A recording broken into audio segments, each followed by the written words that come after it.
We're going to begin with that breaking news out of Midtown. And police made numerous arrests today after protesters staged a sit-in at Trump Tower. It was the latest protest calling for the immediate release of Mahmoud Khalil. The pro-Palestinian activist and legal permanent resident was arrested by Immigration and Customs Enforcement last week. The protesters, who described themselves as Jewish New Yorkers, carried banners in support of Khalil and wore T-shirts that read, "Not in our name." Eyewitness News reporter Lauren Glassberg live outside of Trump Tower with more. Lauren. Well, it is very quiet now outside Trump Tower. Really, things have resumed to normal. But just before noon today, police say about 150 people entered what is considered the public area of Trump Tower. And by about 12:10, it became clear that they were not tourists or shoppers. They were activists calling for the release of Mahmoud Khalil. They came dressed in regular clothes, but out came those red shirts and the chanting as they sat in Trump Tower. They're from the group Jewish Voice for Peace, an organization that's critical of many of Israel's policies regarding Palestinians.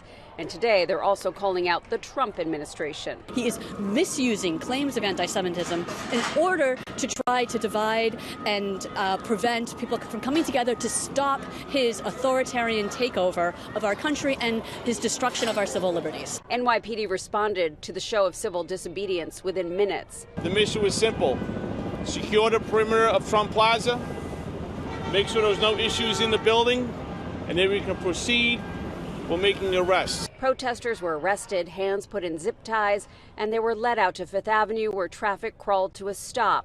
Those detained were loaded into buses and a van. Those arrests are for trespassing, obstructing governmental administration, and resisting arrest by virtue of us having to carry some of the people out of the Escalade, which you saw. Meanwhile, today, the Council on American Islamic Relations filed a federal lawsuit against Columbia University and the House of Representatives for calling for the release of thousands of student records as part of an investigation into anti-Semitism on college campuses. This lawsuit challenges the House committee's illegal efforts to get disciplinary records, but it also challenges Columbia University's willingness to become an appendage of the government. They fear that more students like Mahmoud Khalil will be detained by ICE agents.